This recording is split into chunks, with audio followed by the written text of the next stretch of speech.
मनुष्य सदा भला बुरा, खरा खोटा, सत्य असत्य की बातें करता है। सत्य को अच्छा मानता है और असत्य को बुरा। परंतु क्या आपने कभी यह सोचा है कि प्रत्येक वस्तु, प्रत्येक भाव का एक महत्व होता है। दोनों ही एक दूसरे के पूरक होते हैं। यदि काला रंग नहीं होगा तो क्या श्वेत रंग की आभा का अनुभव होगा? यदि असत्य नहीं होगा तो क्या सत्य के महत्ता का ज्ञान होगा? यदि बुरा नहीं होगा तो क्या भले पर आपको विश्वास होगा? कुछ महत्वपूर्ण है तो दोनों के मध्य का संतुलन। बुरी से बुरी वस्तु, समय या भाव, कोई ना कोई स्वयं में शुभ छिपाए रखती है।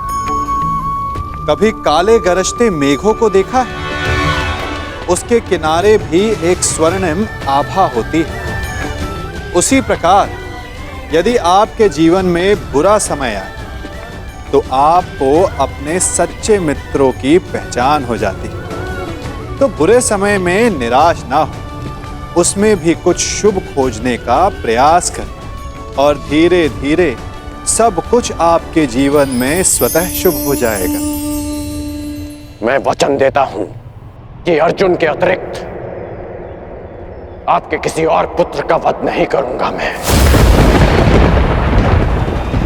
वचन देता हूं। मैं पुत्र अब जाइए राजमाता, गंगा में त्यागे गए इस राधे के पास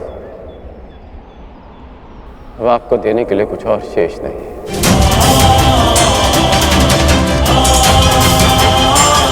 रही बात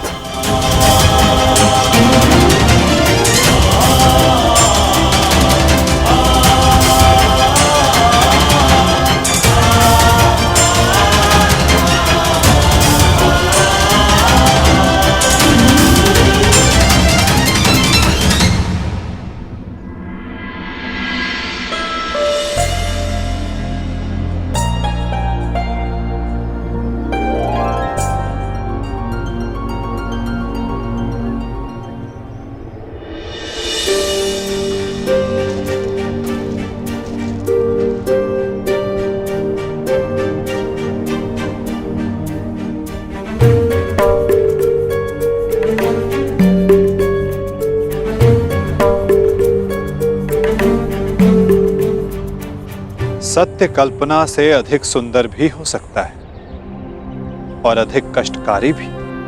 मैं जानता था कर्ण, परंतु मैं ये कभी नहीं चाहता था कि तुम इस कष्ट को सहो।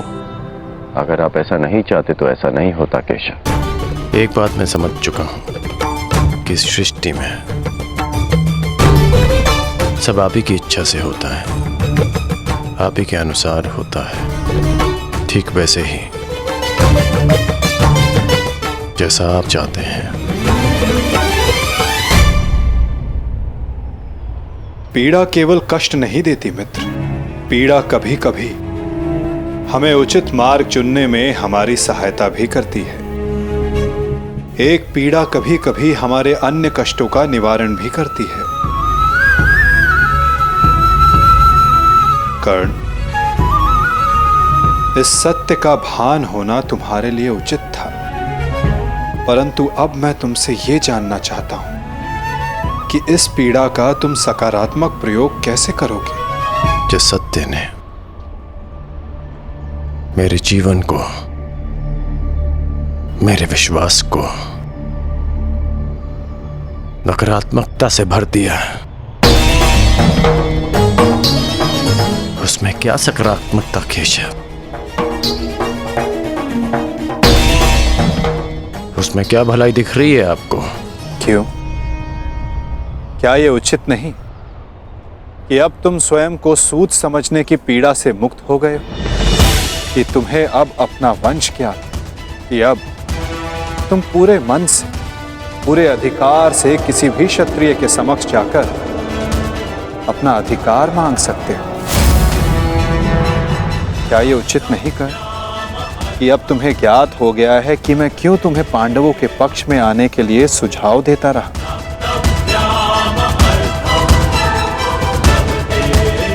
एक सत्य संसार बदल सकता है, और अब तुम्हारा संसार बदल चुका है मित्र। तो क्या ये श्रेष्ठ नहीं कि तुम अपना पक्ष और निर्णय दोनों बदल दो? तुम सबसे ज्येष्ठ कौन्तेय होकर अर्जुन, भीम, युधिष्ठिर, इन सबसे ज्येष्ठ, और मुझे ये मानने में कोई संकोच नहीं कि तुम अर्जुन से अधिक श्रेष्ठ हो। परंतु ये दो शक्तियां, ये दो भाई विपक्ष में क्यों मित्र? यदि तुम और अर्जुन एक पक्ष में हो गए तो सृष्टि की कोई भी शक्ति तुम दोनों के समक्ष छोटी पड़ जाएगी।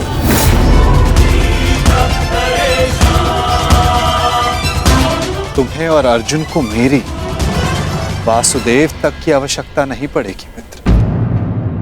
युधिष्ठिर तुम्हारा अनुज होगा और बाकी शेष पांडव भी। तनिक सोचो,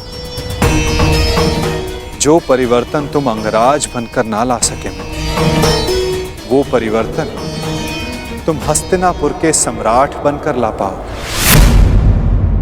सूर्य पुत्र कौन्तेय सम्राटगण, जो संसार को एक प्रकाशमान युग की ओर ले जा सकता है।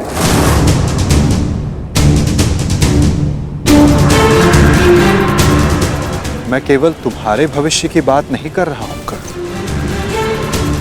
मैं उस भविष्य की बात कर रहा हूं जिसकी हस्तिनापुर को आवश्यकता है, इस संसार को, इस मानवता को आवश्यकता है।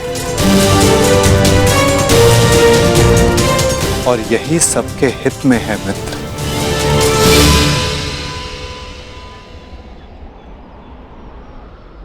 ठीक है, एक बार मैं आपकी बात मान भी लूं, हस्तिनापुर का सिंहासन जीत भी लूं, परंतु क्या मैं प्रजा के मन में सम्मान जीत पाऊंगा? नहीं। सूत पुत्र कहलाकर जितना अपमान सहा, सूर्य पुत्र बनकर उससे कहीं अधिक अपमान होगा मेरा। जिस हस्तिनापुर, जिस संसार की बात आप कर रहे हैं, वो मेरे विषय में सोचेंगे कि कितना अवसरवादी निकला मैं, कि राज्य का लालच पाते ही मैंने अपना पक्ष बदल डाला। मनुष्य का पक्ष, उसका विश्वास, उसका ईश्वर होता है। मेरे जन्म का सत्य बदल जाने से क्या मैं अपने ईश्वर को बदल डालूं?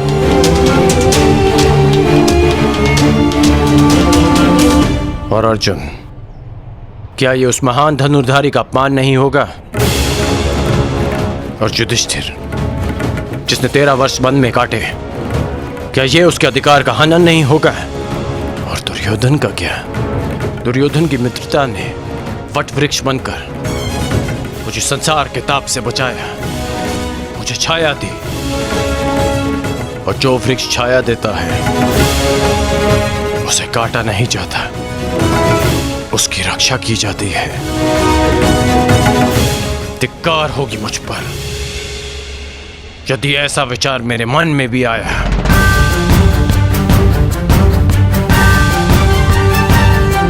मैंने आपसे पहले भी कहा है कि मैं जन्म में नहीं, कर्म में विश्वास रखता हूं। मैं कुल, वंश, जाति में नहीं, कौशल और पुरुषार्थ में विश्वास रखता हूं। जब मेरी जन्म माता ने मुझे त्यागा तो एक सूत ने मुझे पाल पोस के बड़ा किया। जब कुल और वंश ने मुझे फेंक दिया तब मेरे कौशल ने मुझे उभारा। जब मेरे संबंधियों ने मुझे पहचानने से अस्वीकार कर दिया तब दुर्योधन की मित्रता ने मुझे संभाला। सच कहूं तो आज मैं पहले से भी कहीं अधिक दुर्योधन का ऋणी हो गया हूं। और आप कह रहे हैं कि मैं अपना पक्ष बदल लूं?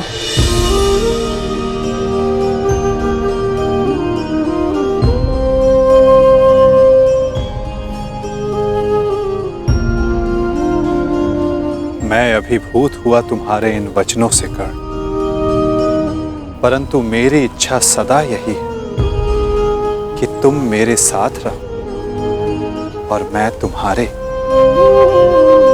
परंतु निर्णय लेना तुम पर निर्भर करता है मित्र।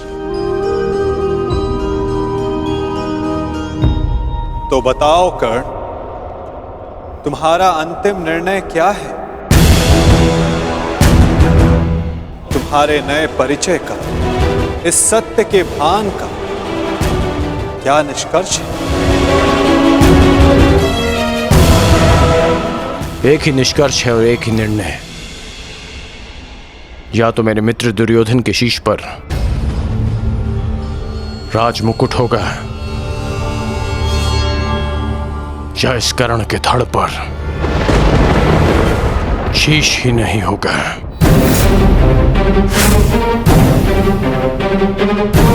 इसके अतिरिक्त और कुछ संभव नहीं है केशव।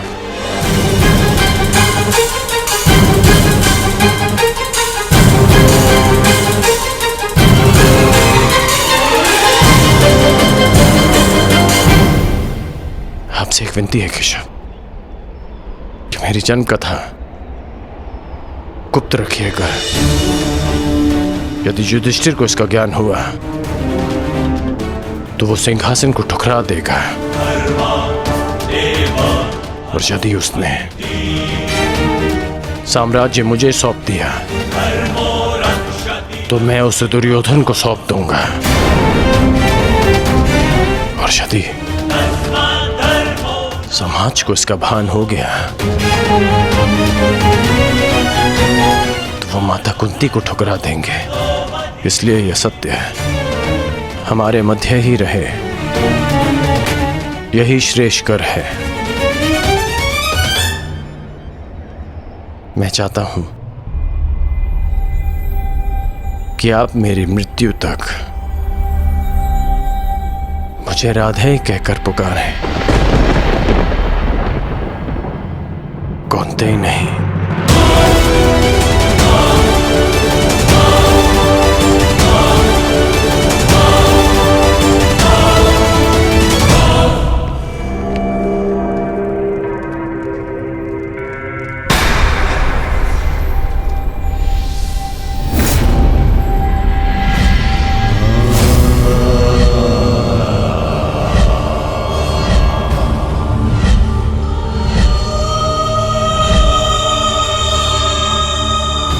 यही तुम्हारा भविष्य है, यही तुम्हारा प्रारब्ध, यही अंत है कुरुवंश का।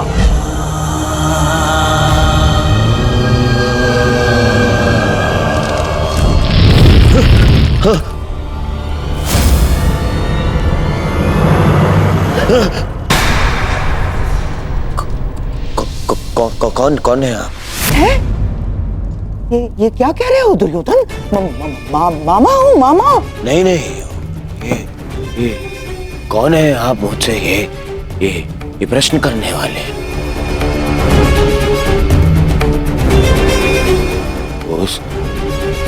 उस छली ने, उस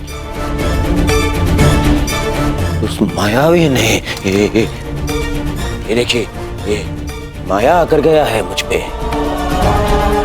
एक भ्रम जाल में फंसा गया है मुझे। दुर्योधन को भयभीत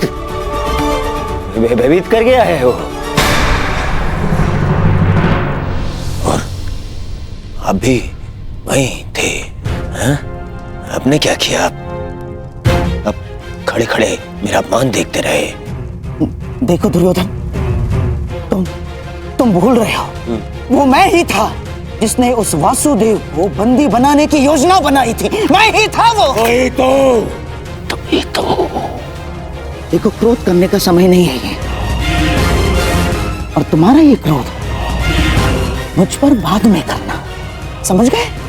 पहले इस बात से अवगत हो जाओ कि हस्तिनापुर में क्या घटित हो रहा है।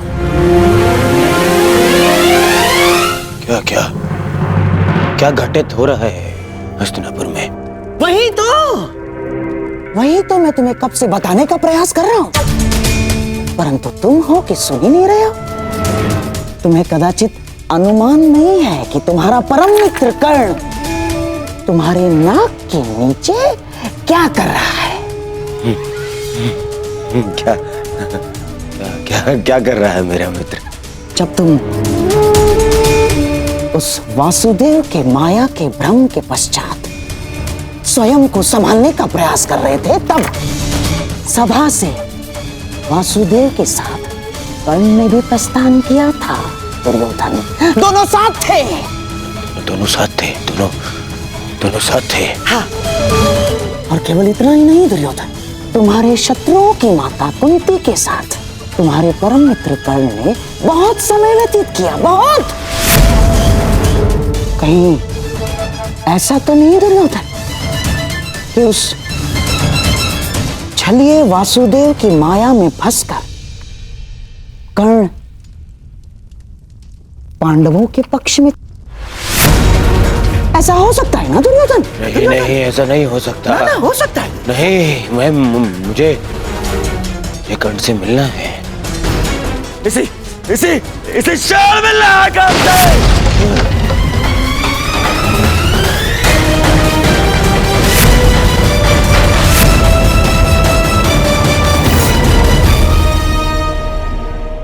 जीवन कितने खेल खेलती है ना हमारे साथ केशव। जीवन भर जिसका वध करना चाहा, जिसे युद्ध में हराना चाहा, जिसका मान मर्दन करना चाहा, आज ज्ञात हुआ कि वो मेरा ही अनुज है। मैं अपने ही अनुज पर आक्रमण कैसे कर पाऊंगा? उस पर बाण संधान कैसे करूंगा मैं? और यदि ऐसा नहीं करता तो वो उस मित्र के साथ विश्वासघात होगा जो मेरे विश्वास पर ये युद्ध लड़ रहा है।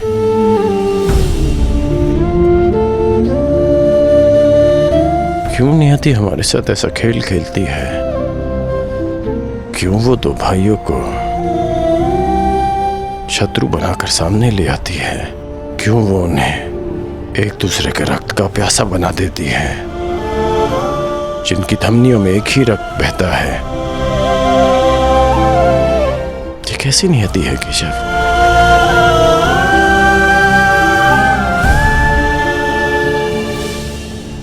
ये नियति नहीं मित्र, ये चुनौती है, ये एक परीक्षा है, या ये कहो स्वयं को सिद्ध करने का अवसर है।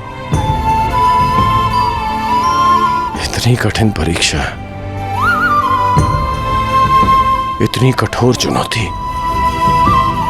इतना पीड़ादायक अवसर। मनुष्य अपनी परीक्षा नहीं चुनता कर्ण, ये परीक्षा है जो स्वयं अपना पात्र चुनती है।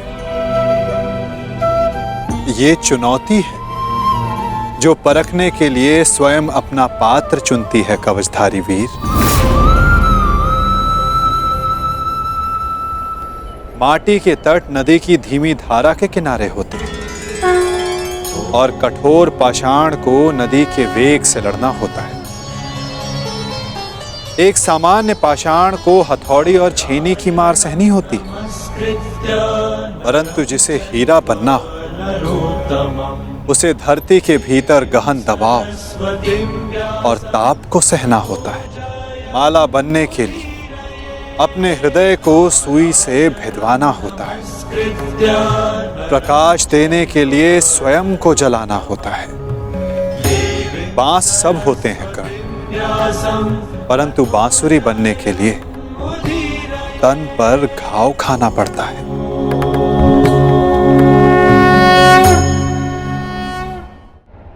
जिनके उत्तरदायित्व बड़े हों उनके समक्ष सामान्य प्रश्न नहीं आते कर्ण।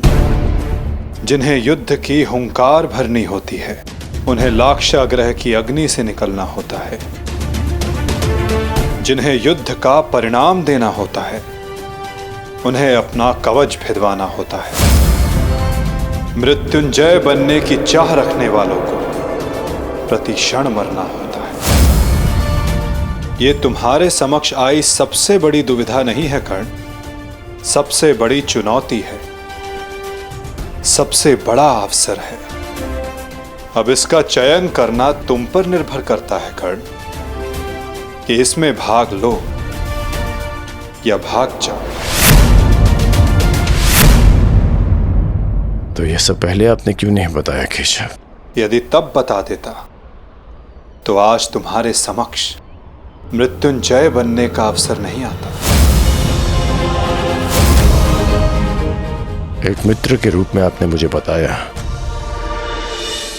कि मुझे क्या चुनना चाहिए, परंतु आज मैंने सभा में उस कृष्ण को देखा जो भूत भविष्य वर्तमान सब है, जिनसे परे कुछ नहीं,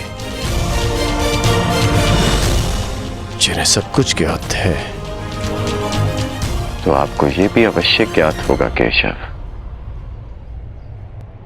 कि आपका ये मित्र कठिनाइयों से कभी नहीं भागता,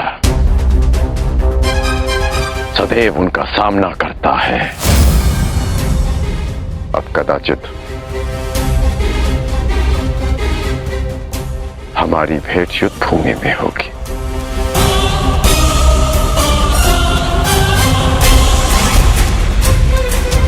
प्रणिपात केशव।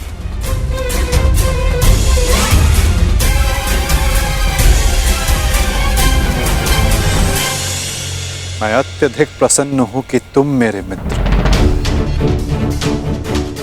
मैंने सदैव कहा है और आज पुनः कहता हूं, तुम अद्भुत हो, तुम महान, तुम एक महान मित्र हो, एक महान पुत्र हो और एक महान पिता हो। तुम इस युग की मानवता के महान रत्न होकर राधे कर।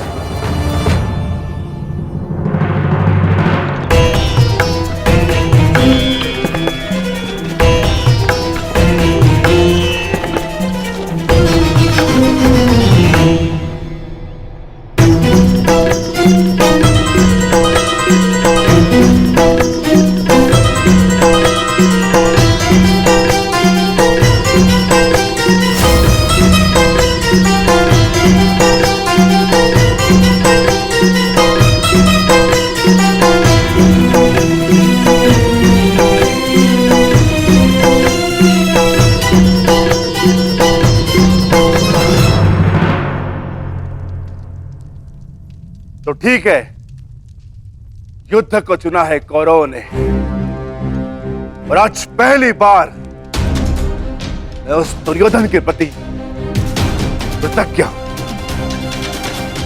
क्योंकि उसने वो चुना है जो मैं स्वयं चाहता था। अब अगला कदम क्या होगा वासुदेव? निर्देश करें, क्या करना है हमें? कुरुक्षेत्र।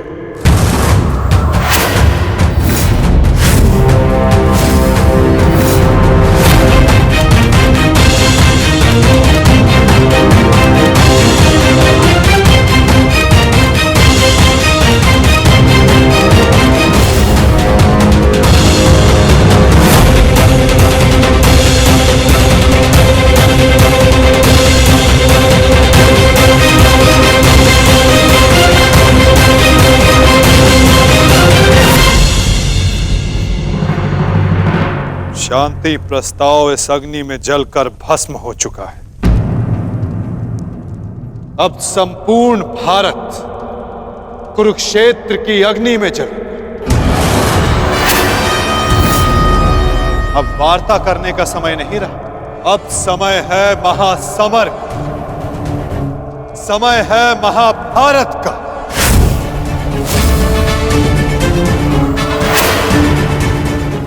अब जीवित रहना है तो विजयी होकर या फिर मृत्यु का आलिंगन करना। अब समय आ गया कि याज्ञसेनी के खुले केशों का प्रतिकार किया जाए। समय आ गया कि आप पांचों अपनी प्रतिज्ञाएं पूरी करें। अब समय आ गया कि संपूर्ण भारतवर्ष को पाप मुक्त किया जाए।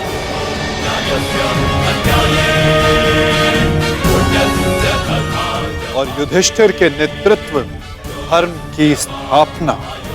युद्ध का स्थान नियुक्त हो चुका है युधिष्ठिर, अब क्या करना है इसका निर्णय तुम्हें स्वयं करना होगा युधिष्ठिर। हमें शीघ्र ही यहां से प्रस्थान करना होगा। पुत्रों, युद्ध के लिए तत्पर हो जाओ। हम सब तैयार हैं ज्येष्ठ पिताश्री। युद्ध की तिथि की प्रतीक्षा करने की आवश्यकता भी नहीं, हम युद्ध अभी करेंगे।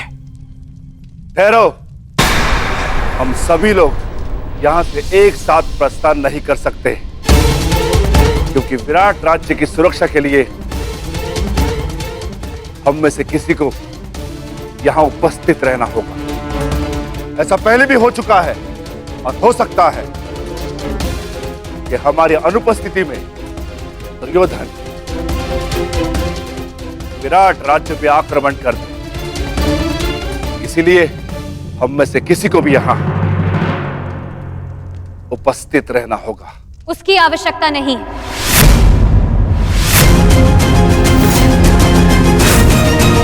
यहां कोई नहीं रहेगा, हम सभी एक साथ चलें।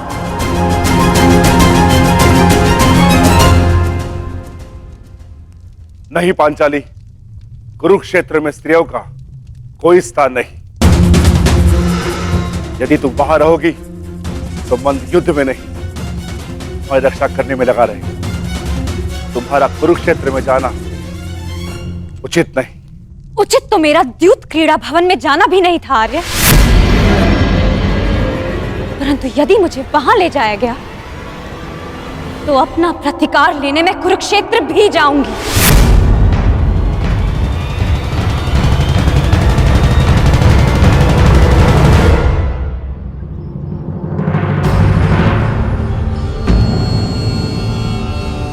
कल रात्रि ही तो आए हो पुत्र, अभी जा रहे, कुछ दिन रुक जाओ। नहीं माता, मुझे हस्तिनापुर जाना होगा। युवराज दुर्योधन को कुछ बताना आवश्यक है। क्या कारण? वही जो वो नहीं जानते, मेरा अतीत।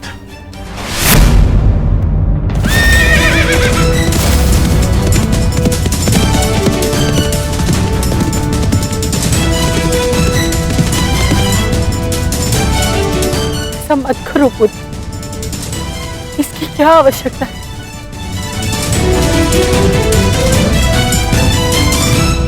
आवश्यकता है माता, आवश्यकता है। आपके लिए ये जानना आवश्यक है कि ये कर्ण केवल आपका पुत्र है। मैं सदा राधे था और सदा राधे ही रहूंगा। युवराज दुर्योधन के लिए यह जानना आवश्यक है कि जिस कर्ण को उन्होंने पांडवों के विरुद्ध सबसे घातक अस्त्र समझा था, वो कर्ण पांडवों का ही ज्येष्ठ है।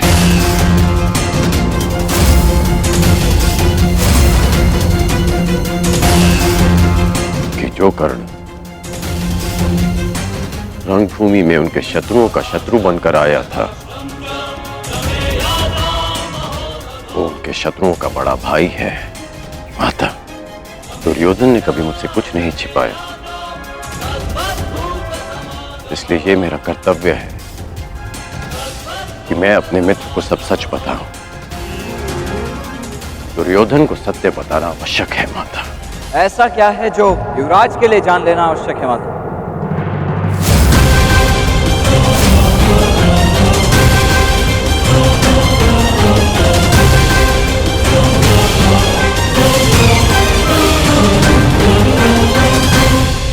कुछ नहीं वृषेण, तुम्हारे पिता युवराज को यह बताना चाहते हैं कि इस युद्ध में तुम उनकी ओर से भाग लोगे।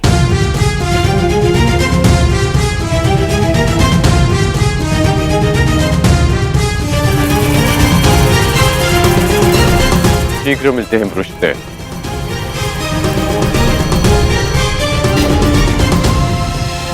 प्रणिपात माता।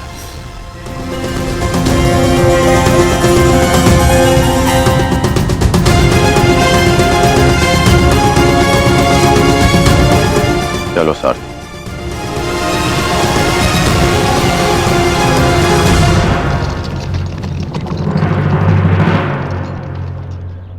सखी उचित कह रही है विकोदर।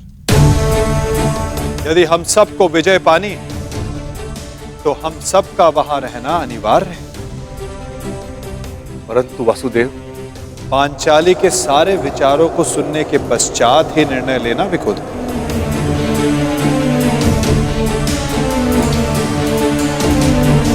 परंतु ये उचित नहीं। पांचाली, तुम कुरुक्षेत्र क्यों जाना चाहती हो? क्योंकि आर्य, यदि हम सभी वहां उपस्थित होंगे तो एक दूसरे की सहायता कर सकते हैं। मैं मानती हूं कि मैं युद्ध कला में सक्षम हूं, परंतु मैं ये नहीं कह रही हूं कि मैं युद्ध में भाग लूं, परंतु वहां उपस्थित रहकर आप सभी के दिए गए वचनों को पूर्ण होता हुआ देखना चाहती हूं। मैं वहां इसलिए जाना चाहती हूं कि जब उस दुशासन की छाती से रक्त बहे तो मैं अपने केशों को धोने के लिए सज्ज रहूं।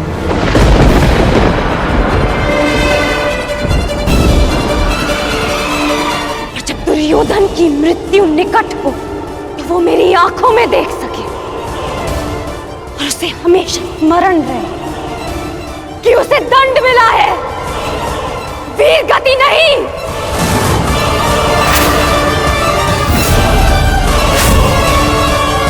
क्या आप अब भी यही चाहते हैं कि मैं कुरुक्षेत्र ना जाऊं?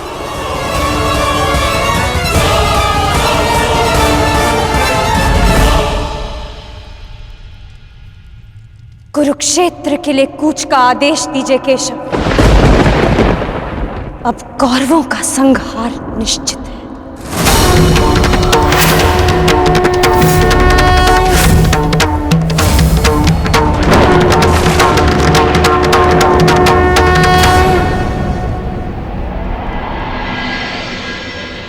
ये कैसा चक्रवात है? मेरे मन में बुरे विचार आ रहे हैं। अवश्य है ये कोई अपशगुन है कुंती। मैं वचन देता हूं कि अर्जुन के अतिरिक्त आपके किसी और पुत्र का वध नहीं करूंगा मैं।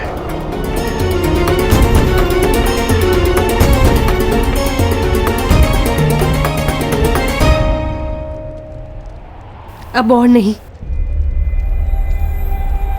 मुझे सत्य बताना ही होगा। सत्य? कैसा सत्य?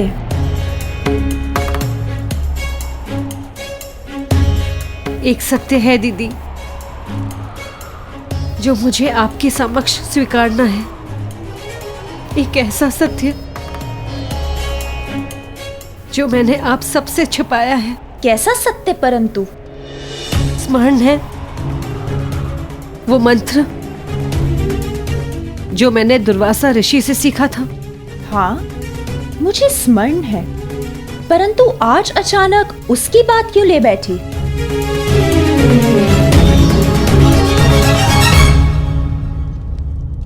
आप सब जानते हैं, आर्य पांडु के निर्देश पर मैंने और माधुरी ने उस मंत्र का प्रयोग किया जिससे पांडव उत्पन्न हुए, परंतु मैंने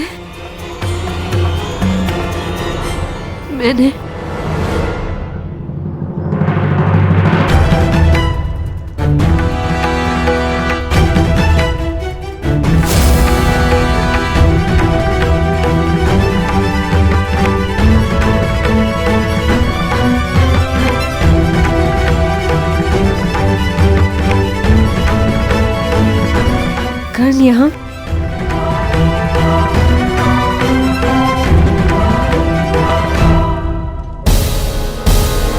तुम्हारा परम मित्र कर्ण तुम्हारे नाक के नीचे क्या कर रहा है? तुम्हारे शत्रुओं की माता कुंती के साथ तुम्हारे परम मित्र कर्ण ने बहुत समय व्यतीत किया, बहुत।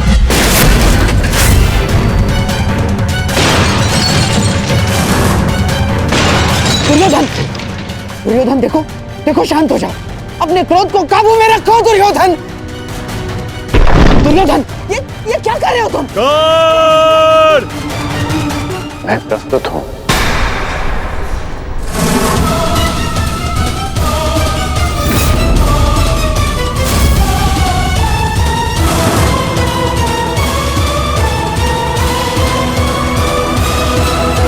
मैं तुमसे कुछ पूछना चाहता हूँ कर्ण। मैं भी तुम्हें कुछ बताना चाहता हूं। मेरी परिस्थितियां बदल गई हैं, समीकरण बदल गए हैं, पहचान बदल गई। ठीक कहा तुमने, ठीक कहा तुम।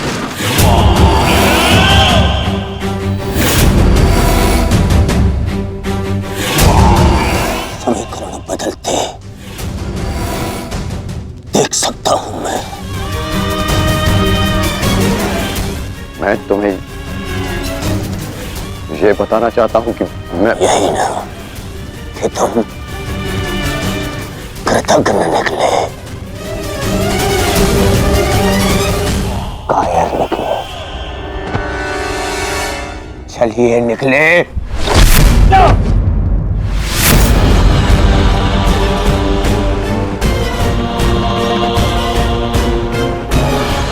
क्या कर रहे हो? क्या कर? दंड दे रहा हूं एक भगोड़े को, एक कृष्ण को,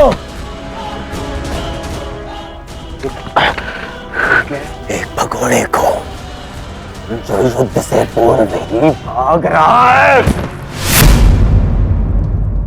शांत हो जा, शांत हो जा। दुर्योधन, सब जानता हूं कि तुम उस छलिए के साथ क्यों गए थे, और माता कुंती के पास भी।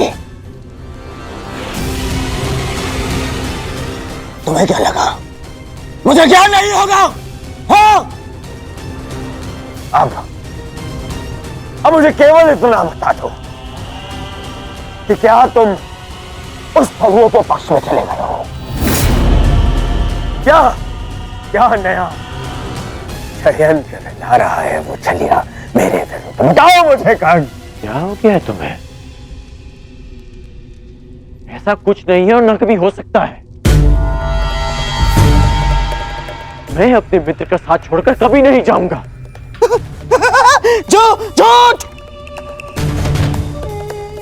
झूठ बोल रहा है ये दुर्योधन, ये झूठ बोल रहा है। मैं झूठ नहीं बोल रहा हूं, और आपने फिर से षड्यंत्र रचना शुरू कर दिया गांधार राज। हाँ तो बताओ मुझे क्या वार्ता करने गए थे तुम उन पांडवों की माता के साथ? मित्र, मैं बताती हूँ दुर्योधन।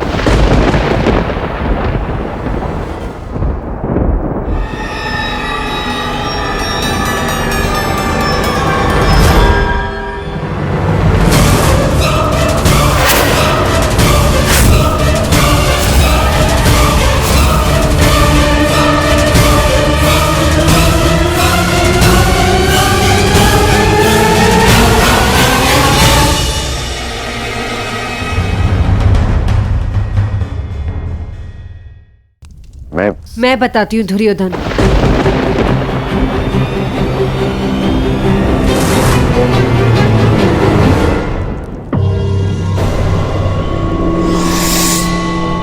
अब तो माता कुंती भी है, तो बताओ मुझे कर्ण, मेरी शत्रुओं की माता ने क्या योजना बनाई है? क्या क्या क्या षड्यंत्र रचा है?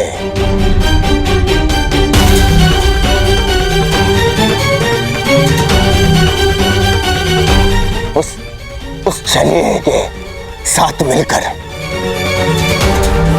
बोलो, बताओ मुझे कर्ण, क्योंकि इतना तो निश्चित है कि मेरी शत्रुओं की माता ने जो भी योजना बनाई होगी वो मेरे लिए शुभ नहीं होगी। बताओ मित्र,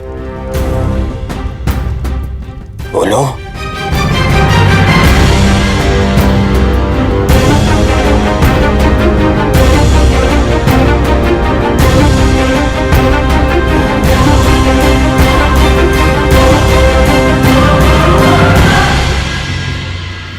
आप बताइए काकेश्वरी, क्या ये चल क्या रहा है? क्या छल करने का, किसी और का अधिकार को अपने नाम पे कर लेने का गुण आपने उन पांडवों से सीखा है, या फिर उन पांडवों को ये गुण आपसे विरासत में मिला है?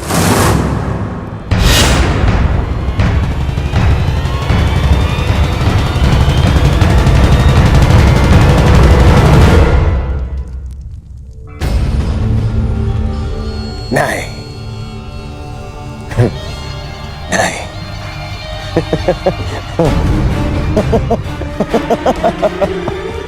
मैं भी कितना मूर्खतापूर्ण प्रश्न कर रहा हूं।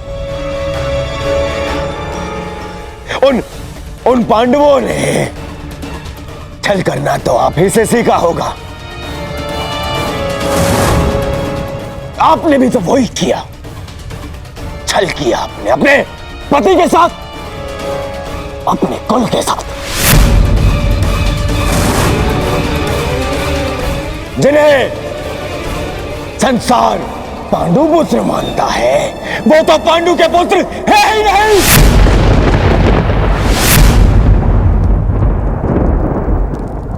एक पति के जीवित होते हुए भी तीन तथा कथित देवताओं के साथ संबंध बनाया आपने। बस करो, ये मेरी माता है।